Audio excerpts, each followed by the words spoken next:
Hey ladies and gentlemen, Richard Core Kenobi here, and I'm back again for some more Samurai Jack reactions, and today we are reacting to the making of Samurai Jack the show. Now, if in case you didn't see my last video, I am doing at least 3 Samurai Jack reactions to celebrate Samurai Jack's 5th season, which is coming out this year. The show is coming back, it's going to continue. Genndy Tartakovsky is going to be working on it. The crew is going to be coming back. The show will more or less be the same. They won't. It's going to be a lot darker, have more drama. They won't be doing full painting because that's how they always did the backgrounds. They painted it with brush. Now it's just going to be digitally painted, so it's a lot more cheaper to do because, yeah, those paintings cost a lot. And we still don't know, but I assume that, yes, Phil Lamar will come back as Samurai Jack. Samurai Jack himself is going to more or less be the same. And finally, they're going to keep the theme song. So yes, they're not going to change the theme song. And we still don't know when the show's coming out. But again, if I had to take a guess, I would probably say it's going to come out sometime in the fall or most likely winter of 2016. So yeah. Now, also, too, for those of you who don't know this, I like watching behind-the-scenes and featurettes of how stuff was made. It inspires me, and it makes me appreciate it more. And I've always wanted to, I guess, get into filmmaking or just study filmmaking when I was a kid. And I never did study filmmaking, but the more I watched behind the scenes of movies that I liked, the more it made me appreciate them, and the more it just made me want to use or, sort of be like that on my YouTube channel. So, yes, and what better way to, watch a featurette than on Samurai Jack, because I really want to know how they did this. Now, also, it should be noted, the footage I react to, I do not own it. I do not own this whole video.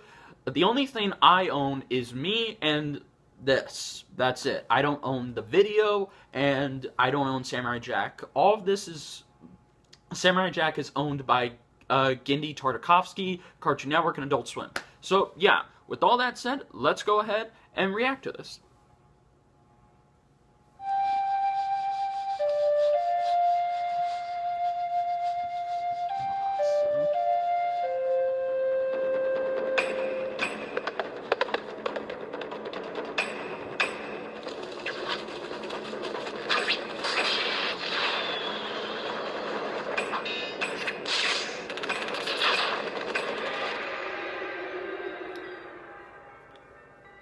When I first came in to meet with Genndy and he pitched the show to me, his whole take on it was a show that didn't take itself too seriously.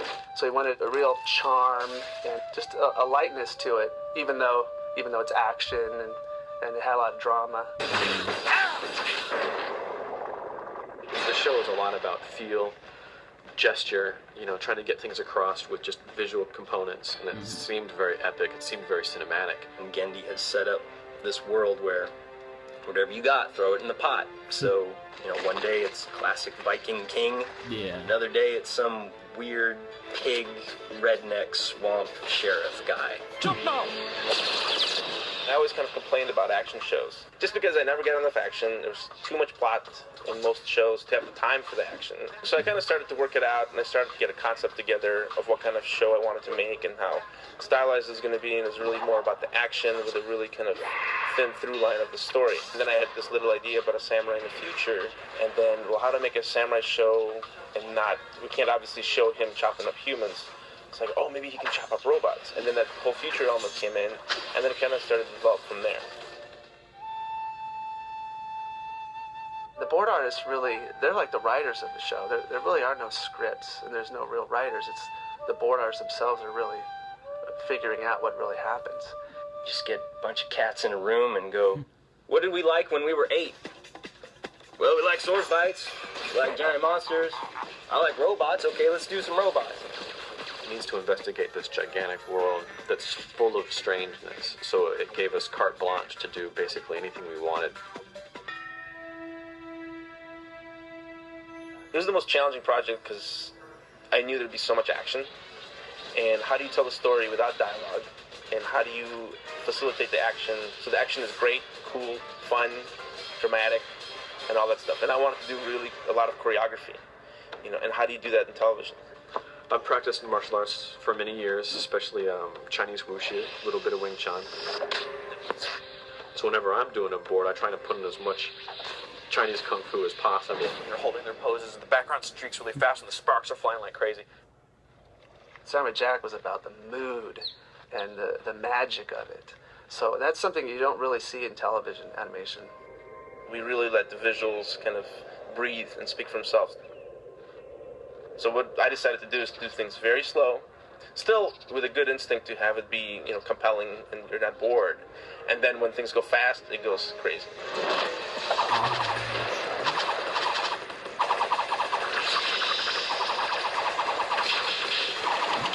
No matter how much fighting you do, you want more.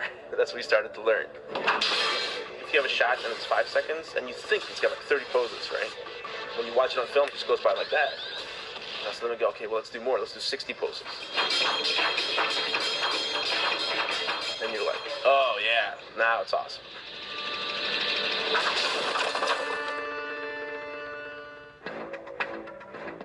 I really wanted the shows to be very cinematic. And I also looked at a lot of the 70s cinema, more avant-garde stuff. I looked at, Andromeda Strain, The Longest Yard, a lot of these movies that had a lot of split screen, and I thought it was a really good visual language. Some episodes that we've done want to play with a lot of the lighting, so really old Fritz Lang silent films with hard black and whites, would be interesting, or like Citizen Kane, Akira Kurosawa, or if it was animated, Akira from Katsuhiro Otomo. It's even as random as Arnold Schwarzenegger's Conan the Barbarian. Genndy is very into conceptual, artistic, like color statements. The whole show kind of came together from simplicity, and I put it together as like white versus black over red.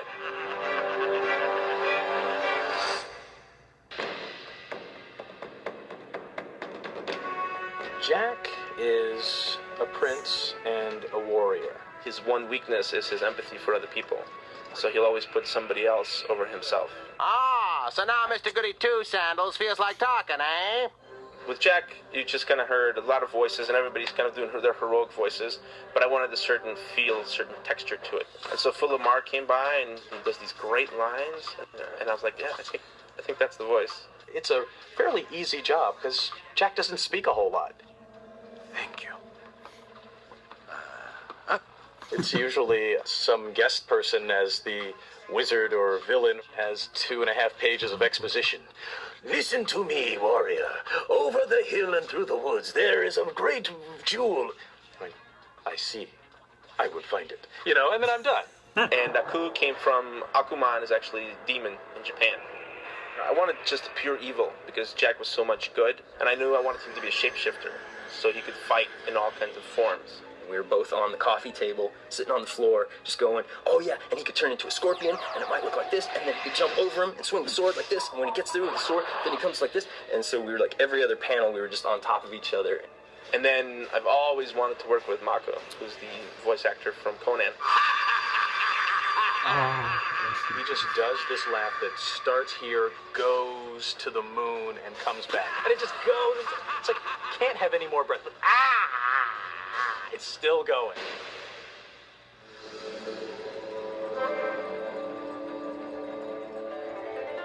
One thing I can say about Jack is each episode is different from the next. We really went all over the place, and I think that's kind of the fun of the series. That's kind of series I would want to watch. Yeah, I don't know what actually happens to Jack ultimately. I almost don't want to know. I just want to keep having adventures with Jack. Time will tell if it has any impact. I would hope it would give people inspiration to do new things. People will watch for a very long time. Watch and appreciate, on a lot of different levels for a very long time.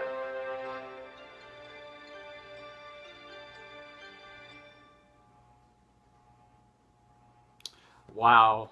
Well, there you go, guys. That was the making of this, and it really makes me want to watch the show again, and I kind of am, but it just makes you appreciate how great this show was. And I've said this before, whenever people ask me what is my favorite Cartoon Network show of all time from the early 2000s, it's Samurai Jack. It's a masterpiece. Every show Cartoon Network did from 1995 to 2005 were masterpieces. You rarely got a dud like you do now. You know, and I grew up with the golden age and silver age of Cartoon Network. I am not a big fan of the bronze age as it is, but I do like some shows like Steven Universe, Regular Show, Adventure Time, and Be Cool Scooby-Doo. That's about it. I've lost my interest for the new Powerpuff Girls show, unfortunately. But either way, you know, Samurai Jack is a great show. It's a masterpiece. It always will be. And I'm glad it's not being rebooted. It's coming back. And it's going to be on Adult Swim. And it's going to be a lot more better. But I am still awaiting.